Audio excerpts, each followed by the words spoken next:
dyan, June? Anong ginagawa mo yan, Junie? Umakyat ka na naman. Saan ka papunta? Saan ka papunta, na Junie, he? Anong gagawa mo dyan? Nakala ko matutulog ka. Saan ka pupunta?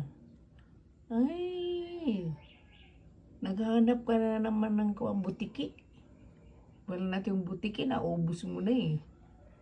Naubos mo na sa kakakain dito ng mga butiki. Kawawa naman yan, wala na mga butiki. Pero maganda nga kasi wala na dito nagdudumi.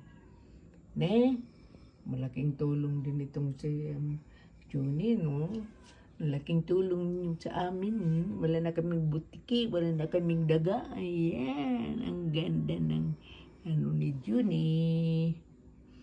Kaya iyan ang aming pusa. Dito nag-iisa lang sa labas. 8, isa dito sa loob. Ne, Junie B.